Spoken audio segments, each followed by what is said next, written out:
ለየካቲት በዛቲ ዕለት አይረፍ። ቅዱስ ኤፍሬም መታሰቢያው ነው። በረከቱ በዚችም ዕለት የጴጥሮስና የሶፊያ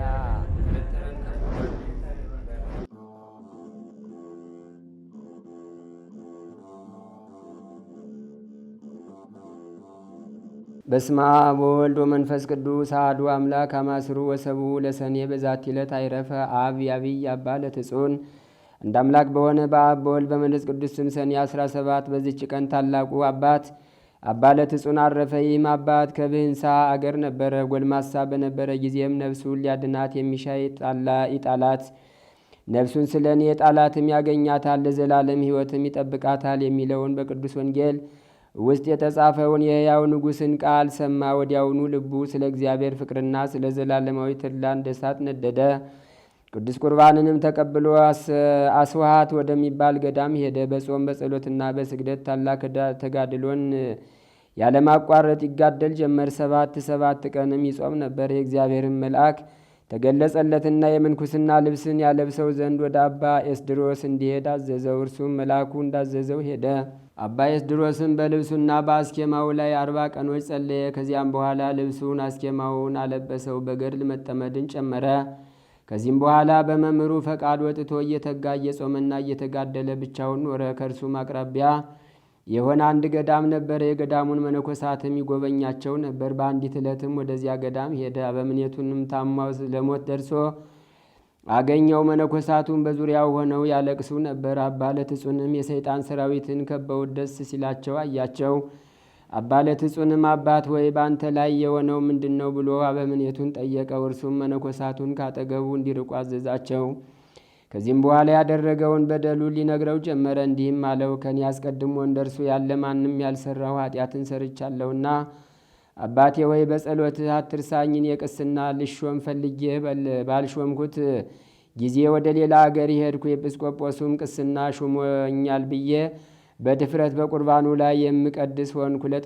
ለጠላሁትም በቁርባኑ መሥዋዕት ውስጥ መርዝ አድርጌ ሰጠዋለሁ፣ እርሱም ይሞታል። ከእናቴም ጋር 10 ጊዜ ተኝቻለሁ። ከኔም ጸንሳ ለመውለድ በደረሰች ጊዜ ስራ ያጠጥቼ ሕፃኑን በሆድዋ ውስጥ ገደልኩት። ኃጢአቴ ብዙ ነው፣ ተነግሮ አያልቅም። ከበጎ ስራ ምን የሰራሁት የለም።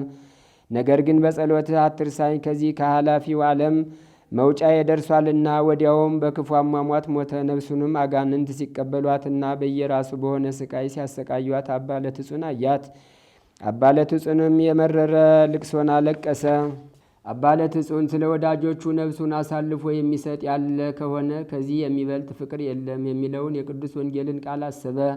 አባ ለትጹንም ስለዚህ ኃጥእ ሰው ነፍስ ክብር ይግባውና የጌታችንን እየለመነ 5 ጊዜ እስከሚሞት ሰውነቱ ሊያሰቃያት ጀመር። የመላእክት አለቃ ቅዱስ ሚካኤልን መጥቶ አስነሳውና እንዲህ አለው፣ ስለዚህ ኃጢአተኛ ነፍስህን አትግደል፣ ምሕረት አይገባውምና እግዚአብሔር እውነት ፈራጅ ስለሆነ በደሉ አይሰረይለትም። አባ ለትጹን ግን መሐሪ ይቅር ባይ ወደሆነ እግዚአብሔር ስለዚህ ኃጢአተኛ እየለመነ ራሱን ማሰቃየት አልተወም።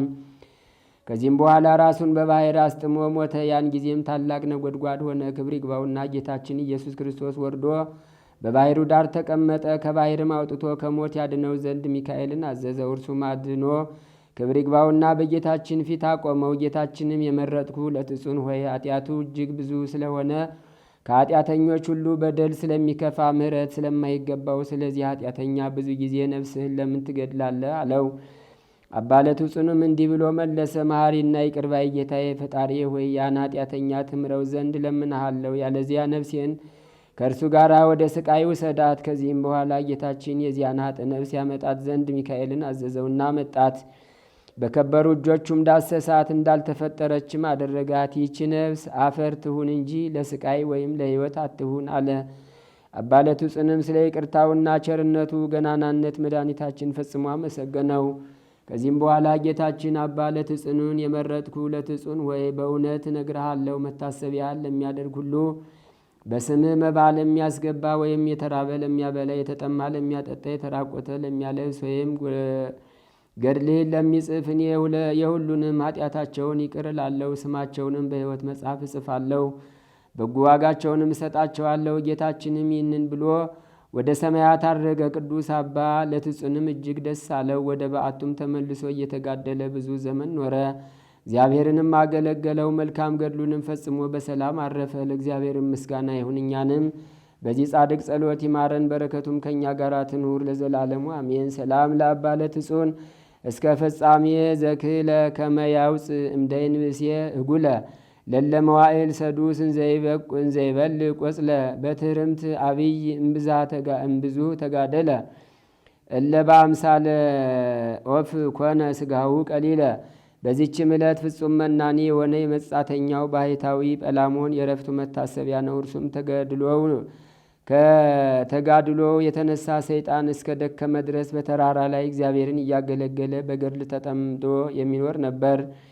ይህ አባት በቀንና በሌሊት ያለቅስ ነበር እንጂ ከማንም ጋር ሳይነጋገርና ከቶ ሳይስቅ ለረጅምና ለብዙ ዘመናት ኖረ። ሰይጣንም የሚያስቅ ነገርን፣ ጨዋታን ብዙ ጊዜ በላዩ ያመጣበት ነበር። እርሱ ግን ፈገግ እንኳን አይልም፣ ነገር ግን የሚተግዝ ነበር። ክብር ይግባውና ልቡም በጌታችን ኢየሱስ ክርስቶስ ፍቅር የተመሰጠ ነበር። ሰይጣንም በእርሱ ላይ ተቆጥቶ የሚያድነው ሆነ። በአንዲት ቀንም አባ ጰላሞን የእጅ ሥራውን ሊሸጥ ተነስቶ ሄደ። ሲጓዝም ሰይጣን ጎዳናውን አሳተው፣ ልቡንም መሰጠው እንጂ ያውቅ ዘንድ አልተወውም። ከ7 ቀኖችም ፍጻሜ በኋላ አባ ጰላሞን ከረሃብና ከጥማት ብዛት የተነሳ በምድር ላይ ወደቀ፣ ለመሞትም ደረሰ። ሰውን የሚወድ እግዚአብሔርም እንዲጠፋ አልተወውም፣ ነገር ግን ሰይጣንን ከእርሱ አርቆ አሳደደው። አረጋዊ አባ ጰላሞንም በእርሱ የሆነውን ባወቀ ጊዜ ጌታዬ ኢየሱስ ክርስቶስ ሆይ እርዳኝ ብሎ ጮኸ። ወዲያውኑም ጰላሞን ሆይ አትፍራ፣ ከእንግዲህ ወዲህ ጠላት በአንተ ላይ ክፉ ሊሰራ አይችልም።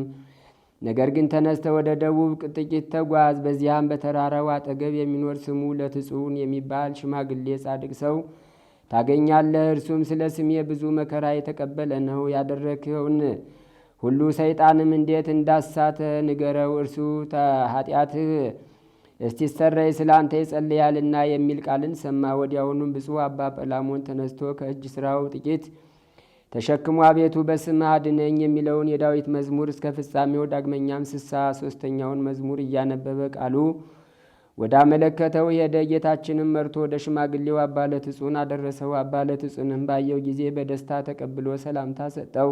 ወደ ተራራውም አወጣው። ከጸለየም በኋላ ተቀመጡ።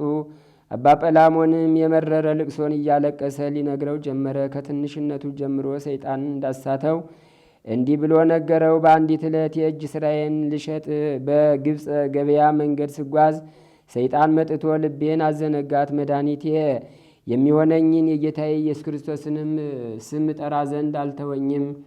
ዳግመኛም እንደ ንጉሥ ከተማ የታነጸች ውሃዎችና ተክሎች፣ መልካሞች ዛፎች ያሏት ከተማን አሳየኝ። የእጅ ሥራዬንም ልሸጥ ሳስብ ባሏ ብዙ ገንዘብ ትቶላት ሙቶ በምታዝን ሴት አምሳል ታየኝ። የእጅ ሥራህን እኔ እገዛሃለሁ ብላኝ ወደ ቤቷ አዳራሽ አስገባችኝ።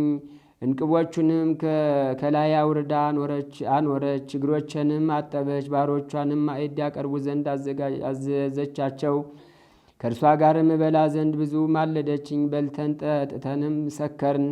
ስንጨዋወትም ባሮቿ ሁሉም ወጡ። ሁለታችን ብቻችን ቀረን። ያን ጊዜም ልቤ በዝሙት እሳት ተቃጠለ። እግዚአብሔርንም መልእክተኞቹን ቢሆን አላሰብኩም። በእርግጥ ከእርሷ ጋር እንደሚተኛ ሆንኩ። ከዚህ በኋላ በነቃው ጊዜ ብመለከት ምንም ነገር አላገኘሁም። ሴትም ማዕድም ቤትም አታክልትም ቢሆን አላገኘሁም። ነገር ግን ራሴን ከተራራው በታች አገኘሁ። እንዳልበላና እንዳልጠጣም ሆንኩ። እጅግም አለቀስኩ። ሰይጣንንም በሩቅ ቆሞ መጻተኛ ጰላሞን ወዮልህ፣ እንደ ወፍ ላጠምድ በአንተ ላይ በርትቻለሁና እያለ ሲዘብትብኝ አየሁት። ነገሩንም ሰምቼ በመስቀል ምልክት በላዩ አማተው ከእኔም ሸሸ። አሁንም አባቴ ለትጹን ሆይ በደሌን ይቅር ይለኝ ዘንድ ወደ እግዚአብሔር እንድትለምንልኝ በቅድስና ተማጽኛለሁ። ቅዱስ አባ ለትጹንም አይዞህ፣ እግዚአብሔር ኃጢአትህን ይቅር እንደሚልህ አምናለሁ ብሎ መለሰለት። ከዚህም በኋላ ተነስቶ 3 መዓልትና 3 ሌሊት ጸለየ። ወደ እነርሱም እንዲህ የሚል ቃል መጣ። የታመናችሁ አገልጋዮች አትፍሩ፣ ከእንግዲህ ወዲህ ጠላት በእናንተ ላይ አይበረታታም። ጰላሞንም የሠራውን ኃጢአት በራሱ በሰይጣን ላይ አደረግኩ። የጰላሞንን ኃጢአት ብቻ አይደለም፣ ነገር ግን የሚፈትናቸውን ሰዎች ሁሉ ኃጢአታቸውን በሰይጣን በራሱ ላይ መልሳለሁ። ከዚህ በኋላ አባ ጰላሞን ከአባ ለትጹን በረከትን ተቀብሎ እግዚአብሔርን እያመሰገነ ወደ በዓቱ ሄደ። ተጋድሎውንም ፈጽሞ በሰላም አረፈ። ለእግዚአብሔርም ምስጋና ይሁን። እኛንም በቅዱሳኑ ሁሉ ጸሎት ይማረን ለዘላለሙ አሜን። ሰላም ለጰላሞን እምድራ አስፈጦ መፍቀር የሃጉል እንዘይገብር ምትሃተ በዘዚአሁ አምሳል እግዚአብሔር መሐሪ ወመሰሳይ ለስርየተ ጌጋዩ አመተፈነው ቃል ዲበርሰ ሰይጣን ዘንተ አግባአ ዘይብል። ዳግመኛም በዚች ቀን የመደራው የብፁዕ አባ ገሪማ መታሰቢያው ሆነ። የዚህም ቅዱስ አባቱ የሮም ንጉሥ ነበር። ስሙም መስፍንያኖስ ይባላል። የንግሥት እናቱ ስምም ሰፍንግያ ነው። እርሷም መካን ስለሆነች በእናቱ በቅድስት ድንግል እመቤታችን ማርያም አማላጅነት በመማፀን ወደ እግዚአብሔር እየለመነች ኖረች። ከዚህ በኋላ ይህን የተባረከ ልጅ ተቀበለች። ስሙንም ይስሐቅ ብላ ጠራችው። ጥቂት ባደገ ጊዜም የቤተ ክርስቲያንን ትምህርት አስተምረው ዲቁና ሾሙት። አባቱ በሞተ ጊዜ የሮም ሰዎች በአባቱ ዙፋን ላይ ያነገሱት። እየፈረደና በቅን እየገዛ 7 ዓመት ኖረ። በዋሻ የሚኖረው አባ ጰንጠሌዎንም በሰማ ጊዜ እንዲህ ብሎ ወደ እርሱ ላከ። ልጄ ይስሐቅ ወይ ሙታኖቻቸውን ይቀብሩ ዘንድ ሙታኖችን ተዋቸው። አንተ ግን ክብር ይግባውና የክርስቶስን የማያልፍ መንግሥት ትሻ ዘንድ ወደ እኔ ና። አባ ገሪማም መልእክቱ ደርሶት በሰማ ጊዜ መንግሥቱን ትቶ በሌሊት ወጥቶ ሄደ። ያን ጊዜም ጌታ የላከው የመላእክት አለቃ ቅዱስ ገብርኤል ተገለጠለት። ብርሃናውያን በሆኑ ክንፎቹም ተሸክሞ የ10 ወር የሚሆነውን መንገድ በ3 ሰዓት አደረሰው። በአባ ጰንጠሌዎንም ደጅ አቆመው። ይህም በኢትዮጵያ ንጉሥ በዓለ አሚድ ዘመን ነበር። አባ ጰንጠሌዎንም ቅዱስ ይስሐቅን ባየው ጊዜ ደስ ብሎ ታቅፎ ሳመው። ወደ በዓቱም አስገብቶ የምንኩስና ልብስን አለበሰው። ይስሐቅም በጾም በጸሎትና በስግደት ተጠምዶ ቆዳው ከአጽሙ እስከሚጣበቅ ሲጋደል ኖረ። ከዚህም በኋላ መደራ ወደ ተባለ ቦታ ሄደ። በዚያም ድንቅና ታምር እያደረገ በሽተኞችን በመፈወስና አጋንንትን በማስወጣት ብዙ ዘመን ኖረ። በአንዲት ዕለትም በጠዋት ስንዴ ዘራ። በሰርክም አዝመራውን ሰብስቦ አስገባ። ከእርሱም መሥዋዕትን አሳረገ። በማግስቱም በግራር ዛፍ ላይ በሮችን አውጥቶ የስንዴውን ነዶ አበራየ። 77 የእንቅብ መስፈሪያም ሆነ። ሁለተኛም የወይን ሐረግ በዓለት ላይ ተከለ። ወዲያውኑም በቀለች፣ አበበችና ፈራች። በእርሷ መሥዋዕትን አሳረገ። አንዲት ቀንም ሲጽፍ መሸና ፀሐይ ሊጠልቅ የተቃረበ በቦታውም እንዲቆም አዘዘው። ጽሕፈቱንም እስኪጨርስ ቆመ። ምራቁንም ትፍ ባለበት ዘንድ እስከ ዛሬ ለበሽተኞች ፈውስ ሆኖ ይኖራል። ከእጁም ብር በወደቀ ጊዜ ወዲያው በቀለ፣ አቆጥቁጦም አደገ። በአንዲት ዕለትም ሰዎች ወደ አባ ጰንጠሌዎን መጥተው ቀሲስ ይስሐቅ እኮ ከበላ በኋላ የቁርባን ቅዳሴ ቀደሰ ብለው ነገሩት። አባ ጰንጠሌዎንም ወደ እርሱ ሄዶ ልጄ ይስሐቅ ወይ ምስጢር ስላለኝ ከአጠገባችን ሰዎችን አስገልል አለው። ይስሐቅም ሰዎችን ተውና እንጨቶችና ድንጋዮችም ይገለሉ አለ። ወዲያውኑም እንጨቶችና ድንጋዮች 1 ምዕራፍ ያህል ሸሹ። አባ ጰንጠሌዎንም ልጄ ይስሐቅ ገረምከኝ አለ። ስለዚህም ከዚያች ጊዜ ጀምሮ ገሪማ ተባለ። መልካም ተጋድሎውንና የቀና አካሄዱን በፈጸመ ጊዜ ክብር ይግባውና መድኃኒታችን ኢየሱስ ክርስቶስ ተገለጠለት። ስሙን ለሚጠራና መታሰቢያውን ለሚያደርግ ገድሉንም ለሚጽፍና ለሚያጽፍ ለሚያነበውና ለሚተረጉመው ስማቸውን በሕይወት መጽሐፍ እንዲጽፍ ቃል ኪዳን ሰጠው። ዳግመኛም የተራበውን ላበላ የተጠማውን ላጠጣ እኔ የሕይወት እንጀራን እመግበዋለሁ የድኅነት ጽዋንም አጠጣዋለሁ አለው። በቤተ ክርስቲያንም በማሕሌት ያመሰገነውንና የጸለየውን እኔ መላእክትን ምስጋና አሰማዋለሁ። የተራቆተውንም ለሚያለብስ የብልህ እጅ ያልሰራው የብርሃን ግምጃን አለብሰዋለሁ። ነፍሱም ከሥጋው በምትለይ ጊዜ የጨለማ መላእክት አይቀርቡትም። የብርሃን መላእክትን በዙሪያው አቆማቸዋለሁ። በስምም ቤተ ክርስቲያን ለሠራ በሰማያት 47 የብርሃን ቦታዎችን እኔ እሰጠዋለሁ። ለቤተ ክርስቲያን መባ የሚሰጠውንም እኔ በመንግስቴ እቀበለዋለሁ። ቦታን የሚያከብረውንም እኔ በመንግስቴ አከብረዋለሁ። ጠላቶች አጋንንትን ረግጦ የሚገዛበትንም እሰጠዋለሁ።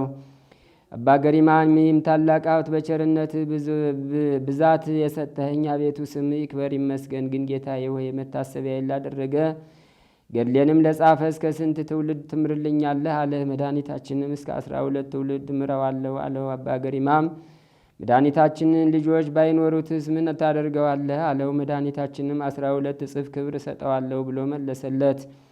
ዳግመኛም የሞት ጥላ እንደማያገኝ ታላቅ የምሥራች እነግርሃለሁ አለው። ይህንንም ተናግሮ በሰላምታ ሰጥቶት በታላቅ ክብር ወደ ሰማይ አረገ። ቅዱስ አባ ገሪማም በልቡ ደስ ተሰኘ። ወዲያውኑም በብርሃን ሰረገላ ተነጥቆ ብሔረ ሕያዋን ገባ። ለእግዚአብሔር ምስጋና ይሁን፣ እኛንም በዚህ ጻድቅ አባ ገሪማ ጸሎት ይማረን፣ በረከቱም ከእኛ ጋር ትኑር ለዘላለሙ አሜን። ሰላም ለአባ ገሪማ ለአርአዮ አዚዝ ኃይሉ ዛስተራከበ ዘርአ ዋስተላጸቀ ምስለ ፍሬ ሰብሉ ዝንቱ ጻድቅ ማመ ይሄሉ እምገጸ እበዩ ወም ድምፀ ግሩም ቃሉ አይባን ተግህሱ ወፀው ሰሰሉ። ዳግመኛም በዚች ዕለት የሰማዕታት የነኮራን የበርተሎሜዎስ የእስክንድርያ የለእስክንድሮስ የዮሴፍና የጻድቂቱ አርሴማ መታሰቢያቸው ነው። እግዚአብሔርም በጸሎታቸው ይማረን ለዘላለሙ አሜን። እንደ አምላክ በሆነ በአብ በወልድ በመንፈስ ቅዱስ ስም ሰኔ 18 በዚች ቀን ከአባቶች ሊቃነ ጳጳሳት ቁጥር 45ኛ የሆነ የእስክንድርያ ሊቀ ጳጳሳት አባ ድሚያኖስ አረፈ። በዚችም ቀን የሰማዕቱ ኤስድሮስ መታሰቢያው ነው። በረከቱም ትድረሰን ለዘላለሙ አሜን።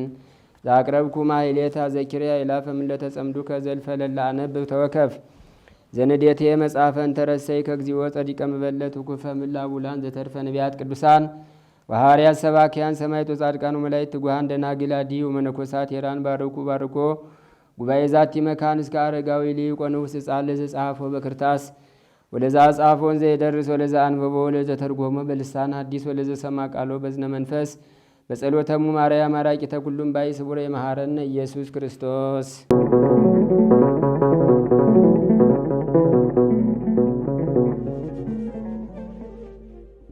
ተአምር ዘገብረ ቅዱስ እስጢፋኖስ ቀዳሜ ሰማዕት ወልቀ ዲያቆናት አቤታነጹ አሃው ክርስቲያን ዘትሰመይ ደብረ ናህብ ጸሎቶ በረከቱ ያሉ ምስለ ኩልነ ውሉደ ጥምቀት ለዓለም ዓለም አሜን።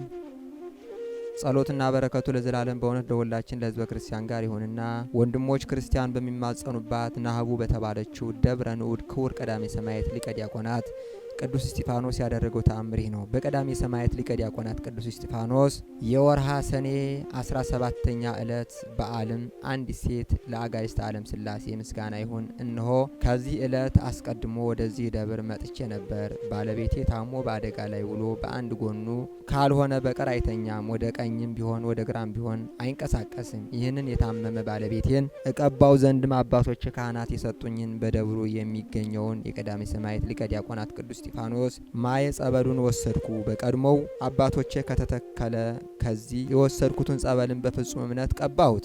በቀባሁትም ጊዜ በባሌ ላይ ያደረ ርኩስ መንፈስ በቀዳሜ ሰማዕት ቅዱስ እስጢፋኖስ ጸበል ኃይል ተቃጠልሁ እያለ ጮኸ። እኔ ግን በጽኑ ለቅሶ ቅዱስ እስጢፋኖስ ሆይ አልጋ ላይ ተኝቶ የሚኖር የታመመ ባለቤቴ ይድን ዘንድ ስለ አጋዕዝተ ዓለም ሥላሴ ፈቃድ ቅጠል እንኳ ከግንዱ ተለይቶ አይረግፍምና የጠላት መዘባበቻ እንዳልሆን ወደ አጋዕዝተ ዓለም ሥላሴ አማልልኝ ያልኩ ጸልይ ጀመር። እንደዚህም ባለ ፍጹም ግብር ሳለሁ ታላቅ እንቅልፍ መጥቶብኝ ተኛው። በማግስቱም ስነቃ አልጋ ላይ ታሞ ተኝቶ የነበረው ባለቤቴ ድኖ ተነስቶ በቀዳሜ ሰማዕት ቅዱስ እስጢፋኖስ ስዕል ፊት ቆሞ እየጸለየ ከደስታው ብዛት የተነሳ እያለቀሰ አየሁት። እኔም እነሆ ስለቴን በደስታ አቅርቤ አልጋ ላይ ታሞ ተኝቶ የነበረው ባለቤቴን በአማላጅነቱ ፈጥኖ ደርሶልኝ የፈወሰልኝን ወዳጄ ቀዳሜ ሰማዕት እስጢፋኖስን አመሰግነው ዘንድ ሳልዘገይ ፈጥኜ መጣው ስትል ተናገረች። በመስተጋደል ኃያል ንዑድ ቅዱስ ሰማዕት ሊቀ ዲያቆናት እስጢፋኖስ ቤተ ክርስቲያን የተሰበሰቡ ሁሉም ስለዚህ ደስተኛ ሴት ቃል የተነሳ እጅግ አደነቁ። ይህች የተባረከች ሴትን በእግዚአብሔር ፊት የተሳለችውን የ3 ዓመት ወይፈን 1 ህብስት 10 ላዳን ንጹሕ ስንዴ 1 ፊቅጦ ወይም ስለቷን በደስታ አስገባች። የነቢዩ ሳሙኤል እናት ቅድስት ሐናንም ትመስላታለች። ዳግመኛም ስለ ስለቷ ዘካርያስ ተጨነቀላት። ኋላም ከሊቀ መላእክት ቅዱስ ገብርኤል ቃል የተነሳ የታሰረ አንደበቱን በተፈታ ጊዜ የተጨነቀችው ቅድስት ኤልሳቤጥንም ትመስላለች። የሊቀ ዲያቆናት የቅዱስ እስጢፋኖስ ጸሎትና በረከቱ አማላጅነቱ አይለየን ለዘላለሙ አሜን። በስመ አብ ወወልድ ወመንፈስ ቅዱስ አሐዱ አምላክ አሜን። መዝሙረኛው ዳዊት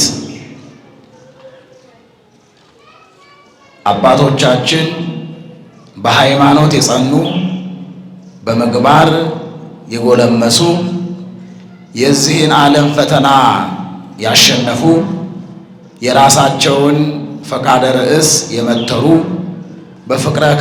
በፈቃደ ካህን በምክረ ካህን ጸንተው በሃይማኖት ጎልምሰው እግዚአብሔርን በባለሟልነት ያገኙ ስማቸውን በማይለወጥ በሥላሴ በወርቅ መዝገብ ላይ በብርሃን ሰሌዳ ላይ ያጻፉ ቅዱሳንን እንዲህ እያለ ያወሳቸዋል። ቅድም እንዳልኳችሁ ዝክረ ጻድቅ ለዓለም ይሄሉ የደግ ሰው ሥራ የጻድቅ ሰው ሥራው እስከ ዘላለሙ ሲነገር ሲወሳ ይኖራል አለ። የደግ ሰው ሃይማኖቱ ደገኛ የሆነ ምግባሩ የቀናለት ንጽሕና፣ ቅድስና፣ ክብር፣ ባለሟልነት ያለው እግዚአብሔርን በሥጋዬ ይቀስፈኛል በነፍሴ ያጠፋኛል ብሎ በፈሪሃ እግዚአብሔር የሚኖር በጠዋትም በቀንም በሌሊትም እግዚአብሔርን የሚያመሰግን በጾም በጸሎት ራሱን የገዛ ከደማዊ ከሥጋዊ ፍላጎት የተላቀቀ ምድራውያን ሰዎች በሚደክሙበት ቢራቡ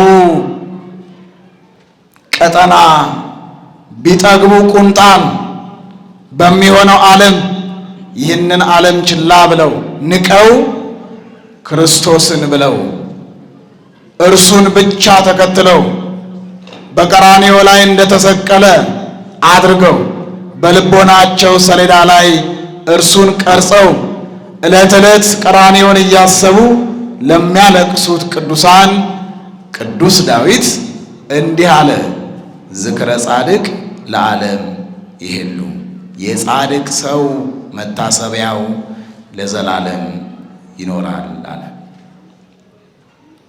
ወኢይፈርህ እምነገር እኩይ ቅዱሳን አባቶቻችን ዘመኑ ሲከፋ አጋንንት ሲበዙ ጠማማ ሰዎች በምድር ላይ ቢከማቹ ክፉ ያገኘናል ብለው አይፈሩም። ሁልጊዜ አሸናፊዎች ሆነው ይህንን ዓለም ድል ነስተው ወደ እግዚአብሔር መንግሥት ያልፋሉ። አባታችን አባ ይስሐቅ የተወለዱት በአራተኛው መቶ ክፍለ ዘመን መጨረሻ መገባደጃ አካባቢ ነው። የአባታቸው ስም መስፍንያኖስ ይባላል። የእናታቸው ስም ሰፍንጊያ ትባላለች።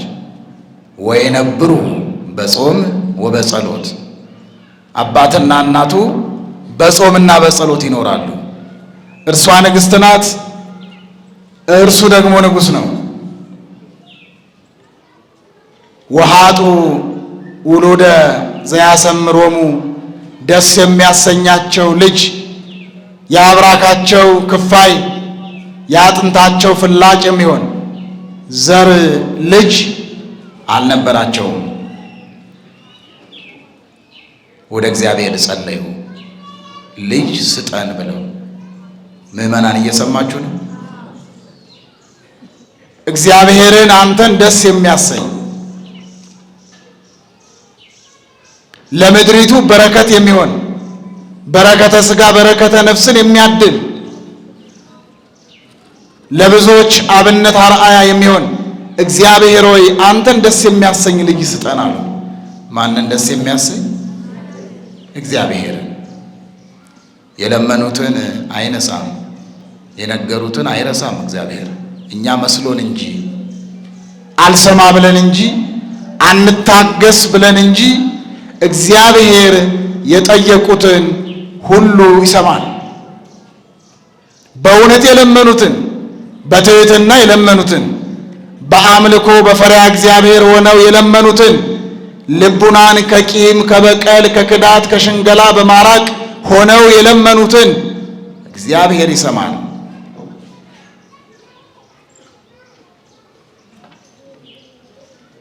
እግዚአብሔር ይሰማል። በእመቤታችን በቅድስት ድንግል ማርያም አማላጅነት እግዚአብሔር ወንድ ልጅ ሰጣቸው። ክብር ምስጋና ይግባው። እግዚአብሔር በመስጠት ላይ ችግር የለበትም። በመስጠቱም አይደነቅም። ምክንያቱም እርሱ ሁሉን ፈጥሮ የሚገዛ ስለሆነ በሰማይም ያለው በምድርም ያለው የሚታየውም የማይታየውም ግዙፉንም ረቂቁንም በሰማይ በላይ ያለውም ከምድር በታች በበርባሮስ ያለውም ከአድማስ ከናጌብ ወዲህ ያለውም ከአድማስ ከናጌብ ወዲያ ያለውንም ዓለም የፈጠረ ያዘጋጀ ያደላደለ በመግቦ ኩላዊት የማይለይ እርሱ ስለሆነ በመስጠቱ ብዙም አይደነቅም። እግዚአብሔር ሰጪ ስለሆነ እግዚአብሔር የሚደነቀው ግን በቸርነቱ ነው። የልጃቸውን ስም ይስሐቅ አሉት። ይስሐቅ ማለት ርግብ ማለት ነው፣ የዋህ ማለት ነው። ላሳጥረውና የዚህ ዓለም ወንበር አንዱ ሲያልፍ አንዱ ሲተካ ስለሆነ ልጃቸውን ምእመናን እንደናንተ በዋዛ በፈዛዛ ሳይሆን በምግባር በሃይማኖት አሳደጉት። ሲነግሩት የሚሰማ ተው ሲሉት እሺ አባዬ የሚል ልጅ አሳደጉ። የቤተ ክርስቲያን ትምህርት አስተምረው ዲቁና እንዲቀበል አደረጉት። ማንን ንገሩኝ እንጂ ውሃ ልትቀዳ ሄዳ እንስራዋን ትታ መጣች እንዳይሆንባችሁ። ማንን አልኳችሁ?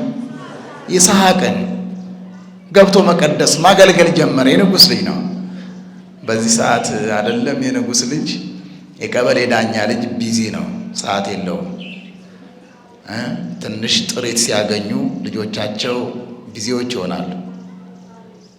አባቶቻቸው ዝነኞች ሲሆኑ ትንሽ ሀብት ጠርቀም ሲል ልጆቻቸው ጭምር ቢዚ የሚያደርጉ ወላጆች አሉ። የሮሙ ንጉሥ መስፍንያኖስ ግን ልጁ ይስሐቅን ለድቁና አብቅቶ እንዲያገለግል አደረገ። አባቱ አረፈ። ይሄ ልጅ ድቁናን ከመስፍና ጋር ይዞ በአባቱ ወንበር ተቀመጠ። በሮም ዲያቆን ነው፣ ንጉሥ ነው። ደስ ይላል አይደል? ፖለቲካ እንዳይመስላችሁ እንዴ! ዲያቆን እንዴት ነው መሪ ሆና እንዴ እንዳትሉ፣ አባቶቻችን ኖረውበታል። ጠዋት ይቀድሳል፣ ከሰዓት ከቤተ መንግስት ገብቶ ይፈርዳል፣ ይተቻል፣ ይኮንናል። ሃይማኖት በጊዜ በቦታና በሁኔታ አይወሰንም። እኛንን ያበላሸነው እንጂ ንግስና የቆሸሸ አይደለም። እኛንን የጠላነው ያራቅነው እንጂ ሀገርን መምራት ሀገርን ማስተዳደር ያለባቸው እግዚአብሔርን የሚፈሩ ካህናት ናቸው። እግዚአብሔርን የሚፈሩ በሕግ በአምልኮቱ የሚኖሩ ካህናት ዲያቆናት ናቸው ሀገር መምራት ያለባቸው። ካህን ዲያቆን የቤተ ክርስቲያን አገልጋይ ቤተ ክርስቲያንን ካልመራ ማን ሊመራ ነው? እንዴት ብሎ ሊፈርድ ይችላል? ለድሃ አደጉ ባልፈርድ፣ አባት እናት የሞቱበትን ባልታደግ፣ እግዚአብሔር በሥጋዬ ይቀስፈኛል በነፍሴ ያጠፋኛል ብሎ የሚፈርደው እግዚአብሔርን የሚያውቀው ብቻ ነው። ስለዚህ በተለይ ከ3ኛው መቶ ክፍለ ዘመን ጀምሮ እስከ 16ኛው መቶ ክፍለ ዘመን ድረስ በቤተ ክርስቲያን እንደ ሰማይ ከዋክብት የበዙ ውሉደ ክህነት ሀገርን ይመሩ ነበረ፣ ያስተዳድሩ ነበረ በፍቅር በአንድነት። ስለዚህ እኔ እያልኳቸው ያለሁት ካህናቱ ጠቅላይ ሚኒስትር መሆን አለባቸው። ሚኒስትር ዴኤታ ማብቃት አለብን ብዬ አምናለሁ። የተርከሰከሰ አመለካከታችንን ብንተወው ጥሩ ነው። ማብቃት አለብን። ዲያቆናትን ለሚኒስትርነት፣ ካህናቱን ለሚኒስትርነት ማብቃት አለብን። እንዲያው ዝም ብለን እየተሽሞነሞንን ሳንግባባ እንዲያው መንገድ ላይ ከመቅረት ብዬ ነው። ዛሬ አንድ የቤተ ክርስቲያን ይዞታ ለማረጋገጥ ስንሄድ የሚገጥመን እኛ ነን የምናውቀው። ምናልባት እኔ ያለሁበት አካባቢ 98% ኦርቶዶክስ ስለሆነ ላልቸገር ይችላል። አንዳንድ አካባቢ ብትሄዱ ለሰላምታ ይጸየፏቸዋል። ይሄ ባለማብቃታችን ነው፣ ይበለን እያልኳችሁ ነው። ዲያቆን ይስሐቅ በአባቱ መንበር ተቀምጦ ማስተዳደር ጀመረ። 7 ዓመት። ስንት ዓመት? 7 ዓመት። ጎርመስ ሲል ጰንጠሌዎን ዘጾማይት የሚል አንድ አባት አለ። ደግ አባት ነው። በዋሻ የሚኖር በጾም በጸሎት ተወስኖ የሚኖር ከሰው ዓይን የተሰወረ አንድ ባህታዊ ነበረ፣ ጰንጠሌዎን የሚባል ታውቃላችሁ። በ4ኛው መቶ ክፍለ ዘመን በሁለት ባህሪ ትምህርት ምክንያት በሮም በሃይማኖት በተፈጠረ እልቂት እውነተኛ ሃይማኖት የያዙ ይሰደዱ ነበረ ወደ ኢትዮጵያ ሀገሪቱ ደግ ናት፣ ህዝቡ ደግ ነው፣ የሃይማኖት ሀገር ነው፣ የሰላም ሀገር ነው ብለው ከመጡት ከ9 ቅዱሳን መካከል አንዱ ጰንጠሌዎን ነው። አባ አረጋዊ ነው ወይም አባ ይስሐቅ ነው። ታውቋቸዋላችሁ? ግን 9 ቅዱሳን እኔ ልበልላችሁና እናንተ እኔን ተከትላችሁ ትላላችሁ። መቼስ የኳስ ተጫዋቾችን ስም ዝርዝር ከያዛችሁ ይሄ አይጠፋችሁ። እየሰማችሁ ነው? እስኪ በሉ አባ አሌፍ በሉ እንጂ እንዴ እናንተን እኮ ነው። አባ አሌፍ በሉ። አባ አረጋዊ፣ አባ አፍጼ፣ አባ ሊቃኖስ፣ አባ ጉባ፣ አባ ይማዕታ፣ አባ ጰንጠሌዎን፣ አባ ጽህማ፣ አባ ሊቃኖስ፣ አባ ገሪማ እነዚህ ናቸው። በኤፌሶን ጉባኤ የክርስቶስ የሁለት ባህሪ ትምህርት አንቀበልም፣ ኦርቶዶክስ ተዋህዶ ሃይማኖት የረታ የቀና ነው ብለው በሃይማኖታቸው ምክንያት ወደ ኢትዮጵያ የተሰደዱት ቅዱሳን ናቸው። ኢትዮጵያ ውስጥ ሊያርፉ ማለት ነው። በነገራችን ላይ ኢትዮጵያ ሀገራችን ለተሰደዱት መሸሸጊያ ናት እንዳይመስለን። ጰንጠሌዎን የሚባለው በዋሻ በጾም በጸሎት የሚኖረው 7 ዓመት ከተሾመ በኋላ ባገህ ካገለገለ በኋላ ለዲያቆን ይስሐቅ መልእክት ላከበት። ህድጎሙ ለምውታን ይቅበሩ ምውታኒሆሙ አለ። ይስሐቅ አለው ደብዳቤ ጽፎ እዛ በቤተ መንግሥት አካባቢ ያሉ፣ በከተማው ያሉ፣ በመንደር ያሉ በልቦናቸው የሞቱ ናቸው አለ። መቃብር በልቦናቸው ሞተው መቃብር የቀራቸው ናቸው። ሃይማኖት የላቸውም፣ ምግባር ትሩፋት የላቸውም። ከሃይማኖት ዳይስ ደርሰዋል። ከነርሱ ተለያ። እነዛ በህሊና የሞቱ ናቸው። ተዋቸውና እባክህን አንተ የክርስቶስ ሙሽራ ሁን አለ። የማን ሙሽራ ሁን? ጥሪው ደስ ይላል አይደል? አዎ የክርስቶስ ሙሽራው ንግስና ይቅርብ ምን ያደርግልሃል? እናና ቤተ ክርስቲያን በክህነት በምንኩስና በተጋድሎ በቅዳሴ በወንጌል ለምእመናን ርስት መንግሥተ ሰማያትን ለማውረስ አብነቱ ናቸው። እባክህ ምድራዊ መንግሥት ያልፋል፣ ሰማያዊ መንግሥት የክርስቶስ አያልፍም። የሚያልፈውን ምድራዊውን ንግስና ከምትሰራ ከምታገለግል ወአልቦ ማህለቅት ለመንግስቱ ፍጻሜ ጥንት የለውም የተባለውን የክርስቶስን መንግስት አገልግል። የዚያ የክርስቶስ መንግስት አምባሳደር ሆነ እባክህን ታው ይቅርብና አለው። ታስታውሳላችሁ በዚያ በክርስቲያኖች ዘመን እንደነ ይኩኖ አምላክ እንደነ ቅዱስ ላሊበላን አኩቶ ለአብ እንደነ መስቀል ክብራ ወለተ ጴጥሮስ የሚባሉ ነገስታት ነበሩ። እንደነ ገብረ ክርስቶስ በጣም ይገርመኛል። የንግስናቸውን ቁር ቤት ቁጭ አድርገው ነው የሄዱት። ያጠለቁት የንግስናቸውን የወርቅ ካባ እዚያው መቀመጫቸው ላይ አስቀምጠው ነው የመነኑት የሄዱት። የሚያልፈውን መንግስት ከማገልገል የማያልፈውን የእግዚአብሔርን መንግስት ማገልገል ይሻላል፣ በእውነት ይሻላል ብለው ደስ ይላል አይደል? ክርስትናው እኛ ተጫወትንበት እንጂ እነርሱ እንደ ሰማይ ከዋክብት ደምቀውበት ነው ያለፉት። እኛ እንኳን ንግስና አይደለም እንደው እነ ከሊያ ይሳሳቱና እንዲያው ተሳስተው የሆነ ነገር ቢያደርጉን ብንሾም መዝጋት የምንጀምረው አጠገባችን ካሉ ሰዎች ነው። መጨረሻው ጣራው የሚሆነው እግዚአብሔርን መዝጋት ነው። ቅዳሴ የለም፣ ማህሌቱ የለም፣ ሰዓታቱም የለም፣ ወንጌል መማር የለም፣ ማስቀደስ የለም፣ ስጋው ደሙ መቀበል የለም። ምን ነው ሲሉት ንስሐ አባቱ አይ ያቁት የለኝ ነገር በዛ የለ ቢዚ ነኝ ይላል። አባቶቻችን እንደዛ ነበሩ። አባ ይስሐቅ ዲያቆኑ ይስሐቅ እሺ አለ። እንድንሰበሰብ ምክንያት ሊሆነን ወደ አባ ጰንጠሌዎን ዋሻ ሄደ። ከሚኖርበት በዓት ገባ። ወሶበ ርእዮ ተፈስሐ ጰንጠሌዎን እምገጸ እበዩ ወምድምፀ ግሩም ቃሉ ይላል። ከአባ ይስሐቅ ከዲያቆን ይስሐቅ ከቁመናው ከአነጋገሩ ከግርማ ሞገሱ የተነሳ ከእርጋታው የተነሳ ለመንፈሳዊነት የተሰራ ሰው ነው ይስሐቅ። ድምፁ ብቻ አይደለም፣ አቋሙ ጭምር አነጋገሩ ጭምር የተለካ ነው ለመንፈሳዊነት። እኛውን የተቸገርነው ለአገልግሎት የተለኩ ሰዎች የሉንም። በአብዛኛው ቤተ ክርስቲያን እንደበሶ የምትበጠበጠው ለምን መሰላችሁ? የአመለካከት አቋማቸው፣ የሰውነት አቋማቸው፣ መግባታቸውና መውጣታቸው በመንፈሳዊ መጠን ወሰን የተለካ አይደለም። ስለዚህ ብዙ ግብስብስ ነገሮች እየበዙ መጡብን ማለት ነው። እግዚአብሔር ቤተ ክርስቲያናችንን ይጠብቅልን። ደስ አለው። ወአልበሶ ልብሰ ምንኩስና፣ አንተንማ እንዳንተ ያለውንማ ማን ደጅ ጥና ይለዋል አለ አባ ጰንጠሌዎን። እንዳንተ እንደ ይስሐቅ ያለውን ማን ደጅ ጥና ይለዋል? ማን ነግ ሰለስት ይለዋል?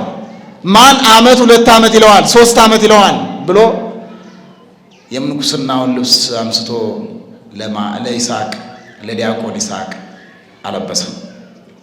ደስ አላላችሁም ማለት ነው?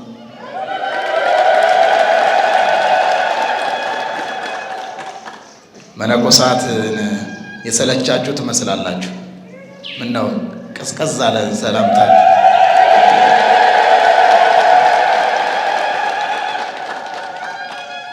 ምዕመናን መነኮሳትን ውደዷቸው፣ ካህናትንም አክብሯቸው። መነኮሳት ወደዳችሁም ጠላችሁም የእነ አቡነ ተክለ ሃይማኖት፣ የእነ አቡነ ገብረ መንፈስ ቅዱስ፣ የእነ አቡነ መቃርስ ልጆች ናቸው። ካህናትንም ውደዷቸው፣ የእነ ቅዱስ ጴጥሮስ ልጆች ናቸው። ሰዋዊ ድካም አይታችሁ፣ ሰዋዊ አካሄድ ተመልክታችሁ ቆብ ባያችሁ ቁጥር የጠመጠመ በተመለከታችሁ ቁጥር እጭ አትበሉ። አቡነ ተክለ ሃይማኖት ይጣሏቸዋል፣ ቅዱስ ጴጥሮስ ይጣላቸዋል። ስለዚህ ለአባቶቻችሁ ሞቅ ያለ ጭብጨባ አቅርቡ። ውስጥ አባቶች በተነቀፉበት መድረክና በሚነቀፉበት ሚዲያ ላይ አባቶቻችን ሊቃነ ጳጳሳት፣ አባቶቻችን መነኮሳት፣ ካህናት፣ ዲያቆናት መሞገስ አለባቸው። እኒህ የቤተ ክርስቲያን መብራቶች ናቸው። እንዳይመስላችሁ ጰንጠሌዎን ለዲያቆን ይስሐቅ የምንኩስና ልብስ አለበሰው። እስካሁን ሰላም ነው ወገኖች። ዲያቆን ይስሐቅ የተባለው ደግ ሰው አባ ይስሐቅ ተባለ። ስሙ ተቀየረ። በእርግጥ የይስሐቅ ስሙ የተቀየረው በፊት ነው፣ በምግባር አባ ከተባለበት ማግስት ጀምሮ ግን ፈተና መፈልፈል ጀመረ። ያው መቼስ አባቶች እዚህ ያሉ ያው ሰው ሲመነኩስ 400,000 አጋንንት ይሰጠዋል ይባላል። ዝም ብሎ በብሂል ነው የሚባለው፣ መጽሐፍ ላይ የለም። ሰው ሲመነኩስ 4,000 አጋንንት ነው እኮ የሚያድርበት አታውቅም እንዴ ይላል። ሰው ለማስፈራራት ነው፣ ያው ከባድ ነው ህይወቱ ለማለት ነው። ግን 4,000 አጋንንት አይሰጡትም። በምን ለምን? እንዴ የክርስቶስ አገልጋይ፣ የክርስቶስ አካል፣ የክርስቶስ ልጅ የሆነ አሸናፊ ነው። ግን ሰይጣናት ይበረቱበታል፣ ጾር ይጸናበታል፣ እኩያት ፍቶታት ኃጣው ይዋጉታል ይላል አጥብቀው። ለምን? የክርስቶስ ሙሽራ ስለሆነ። ሁለቱን ነገር ልንገራችሁና ሶስተኛ የዛሬውን በዓል 2 ደቂቃ ተናግሬ ትምህርት ልጠቅልል። አንዱ የአባ ይስሐቅ የስሙ መቀየር እና የገጠመው ፈተናና አንዱ ደግሞ ያደረገው ታምር ነው። አባ ይስሐቅ ከመነኮሰ በኋላ ብዙ ታምራትን አደረገ። አንደኛው ወደ ቤተ እግዚአብሔር ሲገባ ለመስዋዕት የሚቀርብ ስንዴ አጣ። ዲያቆናቱን ጠርቶ ቢጠይቅ የለም አሉት። በሉ አምጡልኝ ብሎ እልፍ ብሎ ቢመለከት እርሻ ተመለከተ። ልክ እንደዚህ ስንዴውን አምጥቶ ዘራው። መቼ? ጠዋት የሰራው ስንዴ 10 ሰዓት ላይ በቅሎ አብቦ አፍርቶ ደርቆ አጭዶ ለመስዋዕት አቅርበዋል።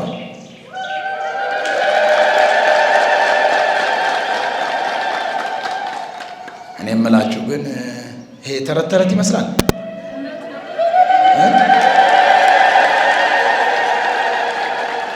ቆይ እኔ ልጠይቃችሁ አንድ ጥያቄ።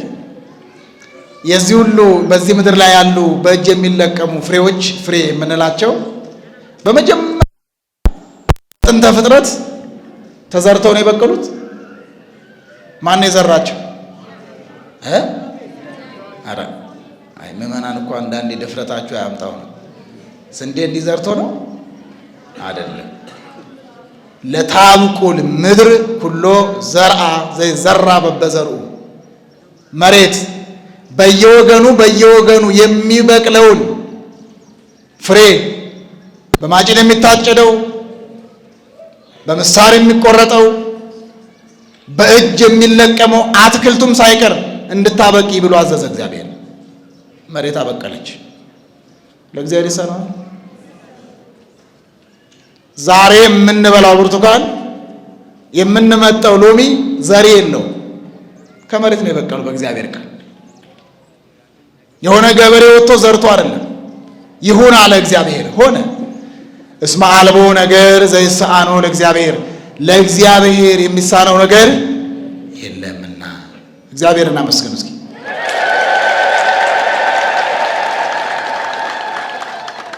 ያላችሁን ማበረከት አይደለም ለእግዚአብሔር፣ የሌላችሁን ማብቀል ይችላል እግዚአብሔር። ተስፋ አትቁረጡ። ያለውን አይደለም የሌለውን ይሰጣል እግዚአብሔር። የታሰበውን አይደለም ያልታሰበውን ያደርጋል እግዚአብሔር። የገመትነውን አይደለም ያልገመትነውን እግዚአብሔር በሕይወታችን ያደርጋል። አባ ይስሐቅ ጠዋት የሰራው ስንዴ ከሰዓት ደርሶለት ለመስዋዕት አቀረበ። ይሄ ቅዱስናው ነው። ይሄ ንጽህናው ነው። ይህ ክብሩ ነው። የአባ ይስሐቅ ቆቡ ያመጣው ነው። ምንኩስናው ያመጣው በረከት ነው። ለዛ ነው ቅዱስ ያሬድ ገሪማ ገረምከኒ አስኬማከኒ ዛልቦ ሙስና አልባቲ ሙስና፣ ገሪማ ሆይ ታስገርመኛለህ፣ ደስ ትለኛለህ አለ ሊቁ ቅዱስ ያሬድ። ያደረካት ቆብህ ያጠለካት ቀሚስህ ጥፋት የለባትም አለ። በረከት አላት፣ ሕይወት አላት፣ ፈውስ አላት፣ ታምራት አላት አለ። ከእግዚአብሔር ዘንድ ባገኘው ታምራት ይሄን አደረገ። እንግዲህ ችግሩ ያለው ከዚህ በኋላ ያለው ችግር ነው። እንግዲህ አባ ይስሐቅ ትልቁ ችግር ከዚህ በኋላ ነው። ታምራትን በቤተ መንግስቱ ታሪክ ሲሰራ ያዩ ሰዎች አሁንም በቤተ ክርስቲያን አካባቢ በእግዚአብሔር መድረክ፣ በእግዚአብሔር ቤት፣ በእግዚአብሔር መንግስት አገልግሎት ውስጥ ደግሞ ከፍተኛ የሆነ ታምራትን ሲያደርግ አባ ይስሐቅ እስካሁን ድረስ ያለው የበረከት ጉዞ ነው። በቤተ መቅደሱ ተአምራትን ሲያደርግ በቤተ መንግስቱም ብዙ ትሩፋቶችን ሲያደርግ የተመለከቱ ሰዎች በቅናት ተነሱበት።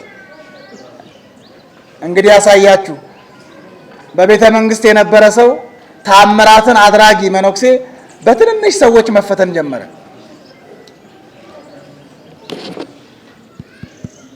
በትንንሽ ሰዎች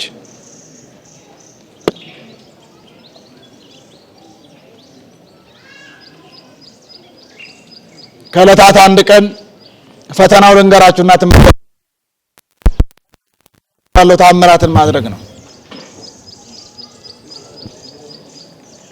መናንያኑ መነኮሳቱ መቁናቸውን ተቀብለው መመገብ ያላቸው አብረው ይመገባሉ። ሌሎቹ ወንድሞቹ መነኮሳቱ ሲመገቡ አባ ይስሐቅ አይመገብም ነበረ፣ በልብሱ ይሸፍን ነበረ። እንደተመገበ አድርጎ ተመገብኩ ለማለት ልብሱን ይሸፍናል። የእርሱን ድርሻ የሆነውን ግን ምግብ ለኔ ቢጤዎች ይሰጣል። ከዕለታት አንድ ቀን እንዲሁ በዚሁ ልማድ በልተው ጠጥተው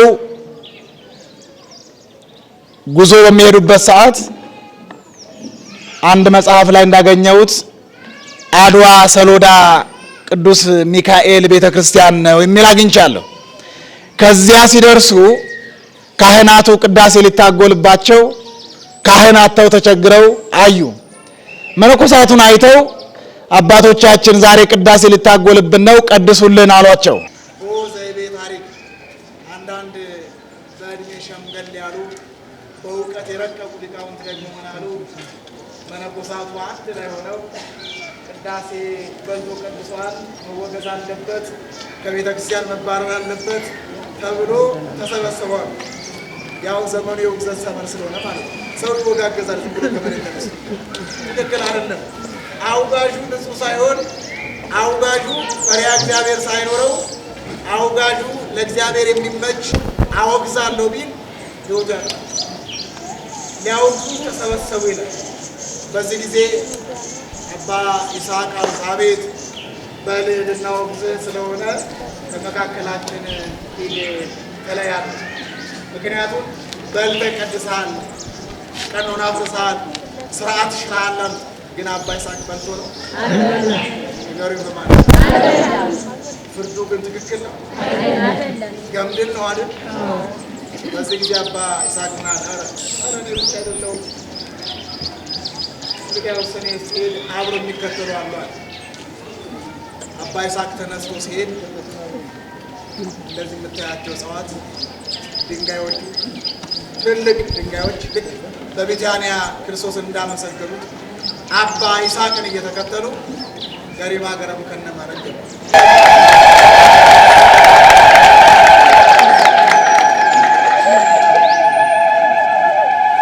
አንዴ ቆይ ገብታችሁ ወደ ገብታችሁ ዛፉና በመከተላቸው ነው በመከተላቸው ግን ምን አሉ? ገሪማ ምን ማለት ነው? ገሪማ ሆይ አስገረምከን ማለት ነው። ያልገባን ሄዳችኋልና ገሪማ ገረምከን አሉ። እየተከተሉ ገረምከን አሉት። ለምን? ንጹሕ ነኝ ብሎ አልተናገረም። ስለራሱ አልተከራከረም። ስለራሱ እጽዋቱ ድንጋዮቹ እየተከተሉ አንተ ገሪማ ገረምከን፣ አስደሰትከን ብለው በአግራሞት ሲከተሉት በተአምራት ማለት ነው። ለክስ፣ ለወንጀል፣ ለውግዘት የተሰበሰቡት ሰዎች ደነገጡ። መብረቅ ከሰማይ እንደወረደበት ዛፍ ተሰነጣጠቁ፣ ተለያዩ ነው። ይሄ ንጹሕ ሰው ነው። ምዕመናን ሰዎች ላይ መሰክሩ ይችላሉ ስለ ንጽህናችን። ማን ይመስክር? ሰዎች ስለ እናንተ መልካምነት ላይ ይናገሩ ይችላሉ። ማን ይናገር? እግዚአብሔር። ከሰዎች ዘንድ ምላሽ እንዳትጠብቁ።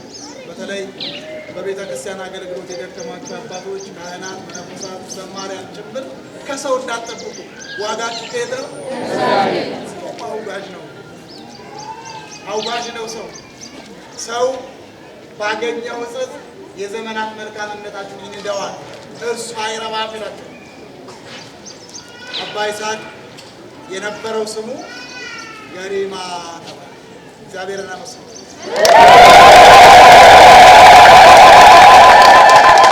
ገሪማ ተባለ። ገሪማ ማለት ገራሚ ሰው ማለት። እስኪ በሉ ገራሚ ገራሚ ሰው ነው። ገሪማ ማለት በምን የሚያስገርም ገራሚ ሰው ማለት ነው። ከዚህ በኋላ እግዚአብሔርን ሲያገለግል በበጎ በአምልኮት አገልግሎ እግዚአብሔር ወደ ራሱ በሁለት መንገድ ወዳጆቹ ይጠራል።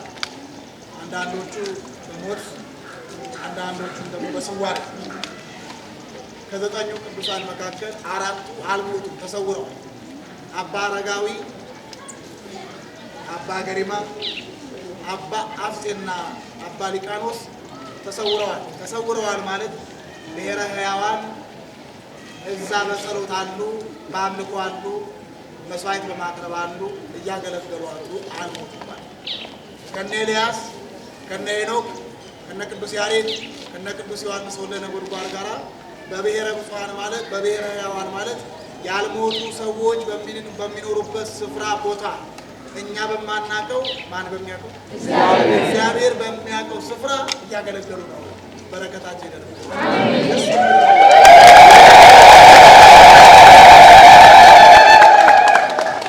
አንዳንድ ጊዜ እንደዚህ አይነት ትምህርቶች ሳስብ ከሚያስደስተኛ ነገር ቅዱሳን በአጸደ ነፍስ ከሚያዩን ይልቅ በአጸደ ሥጋ በአጸደ ነፍስ ቢያዩን ደስ ያሰኛል።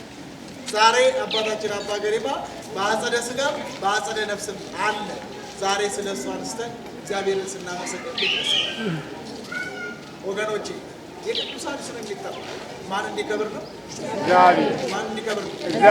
ለቅዱሳን ጸጋውን ሀብቱን ሰጠ ብሎ ማን እንዲከብር ነው? እግዚአብሔር እንዲከብር ነው። እና የአባታችን ጸጋ በረከት ያሳድረን። መድኃኒታችን ኢየሱስ ክርስቶስ የሰማነውን በልቡናችን ይጻፍብን፣ ከቅዱሳን ረድኤት በረከት ያሳትፈን።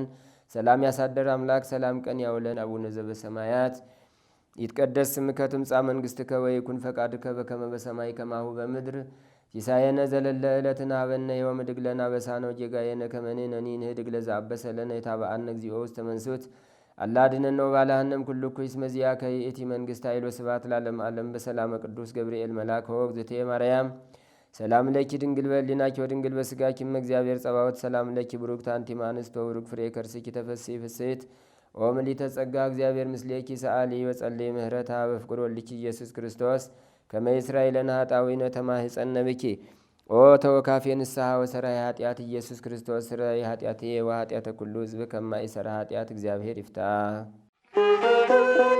ንቁ ሚዲያ ለተመልካቾቹ ከሚያደርሳቸው ዕለታዊ ሳምንታዊና ወርሃዊ ዝግጅቶች መካከል የየዕለቱን ስንክሳር ወርሃዊና ዓመታዊ የቅዱሳን ገላትና ድርሳናትን በኢትዮ ማህበር የዩቲዩብ ቻናል ያቀርባል። የየዕለቱን ስንክሳር ባሉበት ሆነው በማድመጥ እንዲሁም ወርሃዊና ዓመታዊ የቅዱሳንን ዜና ሕይወታቸውን በማድመጥ ከቅዱሳኑ በረከትና ረድኤት እንዲያገኙ ንቁ ሚዲያ የሁል ጊዜ ምኞቱ ነው። በየዕለቱ የሚለቀቁ ዜና ቅዱሳንን ላይክ፣ ሼር እና ሰብስክራይብ በማድረግ አገልግሎቱን ይደግፉ። ንቁ ሚዲያ ርቱ የቤተ ክርስቲያን ልሳን